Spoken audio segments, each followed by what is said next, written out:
All right, you magnificent bastards, strap yourselves in, because today we're diving headfirst into the world of Renaissance technologies. Right. Yeah. You know, that hedge fund, so ridiculously successful, it makes you wonder if those Wall Street wankers have cracked some kind of cosmic cheat code. Right.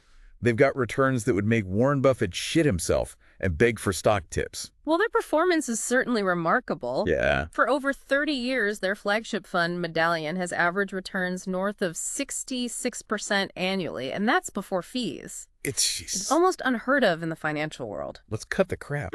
What's the goddamn secret sauce? Yeah. How the hell do they pull off these insane profits year after year? Yeah. Who are the masterminds behind this money printing machine? Yeah. Give us the lowdown. The truth is, Renaissance Technologies, or RenTech as it's often called, Right. is notoriously secretive. Yeah. But by piecing together what we know about their strategies, the people involved, and even their little tips with the IRS, we can get a pretty fascinating glimpse into how this financial beast operates. Yeah. And you're in for a wild ride, my friend. Yeah, I did a bit of digging myself and found out these guys don't hire your typical Wall Street pricks. Oh, really? They've got a whole team of goddamn mathematicians, physicists, signal processing experts. Hell, they even have a few astronomers on the payroll. Wow. What the fuck do those guys know about the stock market? That's what makes RenTech so unique. They've embraced quantitative trading, which uses complex mathematical models and algorithms to identify and exploit market patterns. It's like Moneyball, but for stocks, you see. Hold up, back that up a sec. Quantitative trading sounds Yeah. like some next-level sorcery to me. Break it down for us simple folk. Think of it this way. Imagine you're trying to predict the weather. Instead of relying on some old wives' tale, Right. you analyze tons of data, temperature, wind speed, humidity, along with historical patterns to make a prediction. Okay. Quantitative trading works similarly, but instead of predicting the weather, they're predicting which way a stock price is going to jump. So they're basically turning the stock market into one giant casino game, Right. all based on probabilities and fancy math equations. Precisely.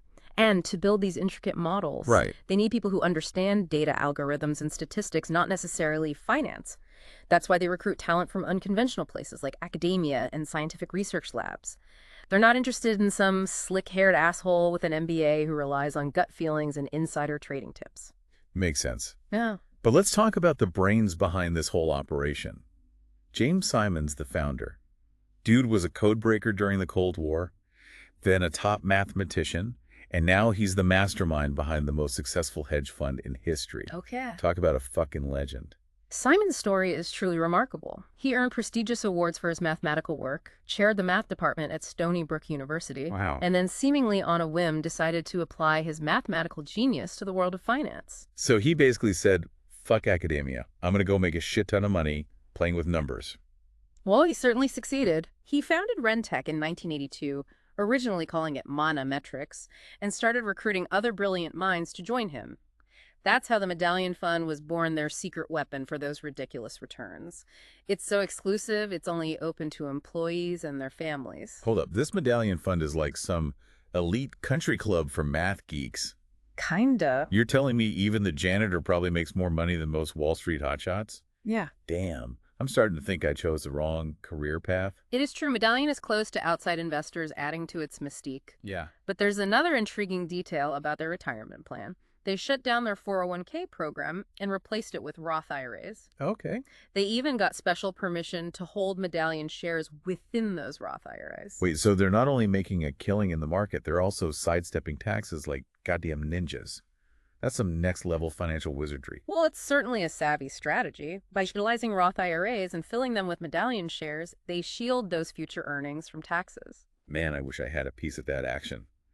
But I guess I'll have to settle for living vicariously through their success stories. Right. What about us regular schmucks? Is there any way to get a taste of the RenTech pie? They do offer two funds to outside investors, the Renaissance Institutional Equities Fund, or REF, and the Renaissance Institutional Diversified Alpha, or RETA. Okay. But there's a catch, these funds haven't performed nearly as well as Medallion. So we're basically getting the RenTech scraps figures. Well, it's not quite that simple. RDF in particular has struggled during periods of high market volatility. For example, in 2007 and 2020. Oh, yeah. Their models had a tough time keeping up with the rapid market swings leading to losses and investors pulling out billions. So even these math whizzes aren't immune to market crashes. That's almost reassuring in a perverse way. Mm. But you know what they say, the more money you make, the more problems you have. And Rentec definitely had its fair share of problems, especially with those tax-hungry vultures at the IRS sniffing around their business. Ah, yes, their infamous tax shenanigans. Yeah. In 2014, Rentec found itself in hot water with the Senate and the IRS, who weren't too pleased about some of their, let's say, creative tax strategies. So they weren't just playing the market, they were playing the tax man too. Now that takes balls. The investigation centered around how Rentec was converting short-term profits into lower-taxed, long-term capital gains through complex transactions with banks. Right. Senators and the IRS argued they were essentially dodging billions in taxes. And did they manage to pull it off? Not quite. Okay. In the end, Simons Mercer and other execs agreed to a massive settlement, coughing up almost $7 billion in back taxes and penalties. Damn, that's a hefty fucking fine. Yeah. But I bet it was just a drop in the bucket for those guys. They probably wiped their asses with that kind of money. You're probably right. Even after that settlement, I'm sure they're still rolling in dough. Right. But here's where things get even more interesting.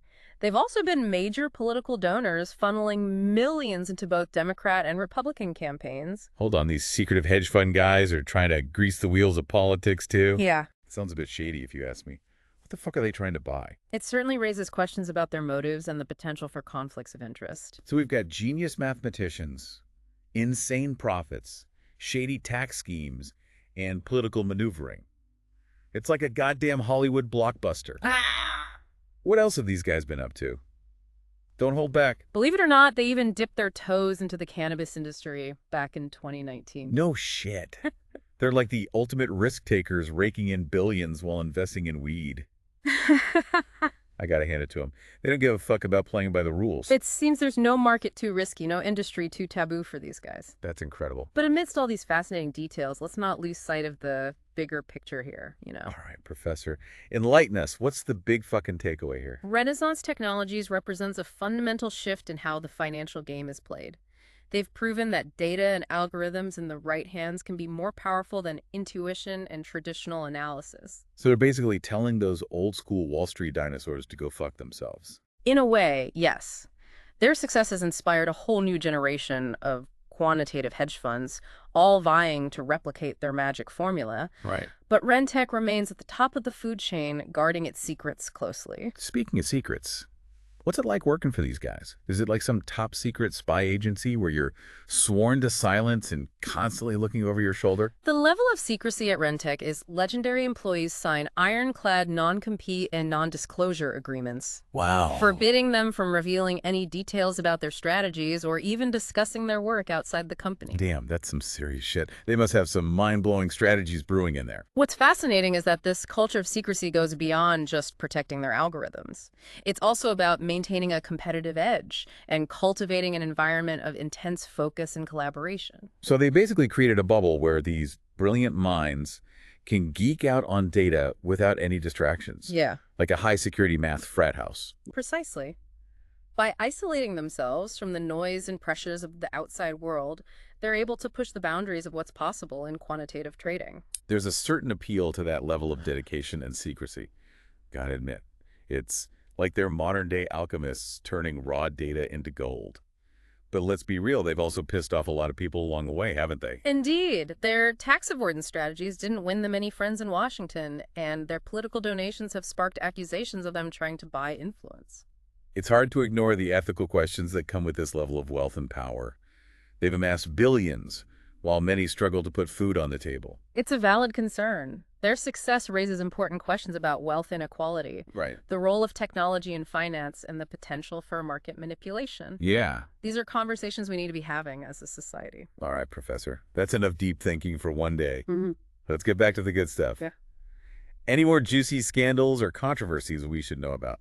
Well, their foray into the cannabis industry back in 2019 certainly raised a few eyebrows. Investing in a sector that was still largely illegal at the time was a bold move even for them. Yeah, that's classic Rentec. Always pushing the envelope, never afraid to take a risk. But I guess when you're swimming in that much cash, you can afford to gamble a little, right? There's also been speculation about whether their success is sustainable. Mm. Some argue that their models are simply exploiting market inefficiencies that will eventually disappear. So you're saying their golden goose might stop laying those golden eggs one day? It's certainly possible. The financial markets are constantly evolving, and what worked yesterday might not work tomorrow. Right. But Rentech has proven to be incredibly adaptable over the years, constantly refining its models and staying ahead of the curve. So they're like the cockroaches of the financial world, impossible to kill, always finding a way to survive. Perhaps that's a bit dramatic, Yeah. but they've certainly demonstrated an impressive ability to navigate changing market conditions and maintain their profitability. All right, let's wrap this up. We've covered a lot of ground today, from their mind-blowing returns to their shady tax avoidance schemes and their forays into politics and pot. So what's the verdict? Are these guys geniuses, villains, or a bit of both? That's a complex question without easy answers. There's no denying their brilliance and innovation in the world of finance. But their secrecy and willingness to push ethical boundaries do raise legitimate concerns. Yeah, they're like a financial enigma wrapped in a riddle sprinkled with a bit of Wall Street voodoo. Right. What do you make of them? One thing is, certain Renaissance technologies has left an indelible mark on the financial landscape. They've forced us to rethink the very nature of investing and the power of data. They've shown us what's possible when you combine brilliant minds with cutting-edge technology and an almost fanatical dedication to secrecy. Well, there you have it, folks. We've peeled back the layers of this secretive hedge fund and revealed a world of genius controversy and mind-boggling profits. It's a story that's both fascinating and unsettling, leaving us with more questions than answers. Now we want to hear from you. What do you think about these secretive math wizards raking in billions? Are they financial geniuses who've cracked the code? Or are they just a bunch of greedy bastards exploiting the system? Hit us up on social media and let us know where you stand. We're dying to hear your take on this whole Rentech saga. As we try to wrap our heads around quantitative trading and how it's shaking up the financial world, Okay. there's a big fucking question looming. Can Rentech stay on top of the game? Will their fancy algorithms keep outsmarting the competition? Or will their luck eventually run out? That's a goddamn mystery, isn't it? Will they keep printing money like a counterfeit operation in some Bond villain's lair? Or will the market finally catch up with their sneaky tactics? Only time will tell. But one thing's for damn sure, the story of Renaissance technologies is far from over. They'll continue to amaze us, piss us off, and make us wonder just how the fuck they pull it all off. They're a force to be reckoned with, that's for sure. Well, there you have it, you beautiful bastards. Yeah. We've delved into the dark depths of this secretive hedge fund, uncovering a world of genius controversy and mind-boggling profits. It's a story that's both fascinating and unsettling, leaving us with more questions than answers. Indeed, their journey is a testament to the boundless potential of human ingenuity, the insatiable allure of obscene wealth, and the complex moral dilemmas that arise when cutting-edge technology collides with the relentless pursuit of financial domination. It's a story that's constantly evolving, challenging our understanding of the markets, the limits of human knowledge, and the price we pay for chasing that elusive dream of financial success. That's some deep shit, Professor. And on that note, we'll leave you to ponder the mysteries of Renaissance technologies. But always remember, stay curious, stay skeptical, and don't let the bastards grind you down.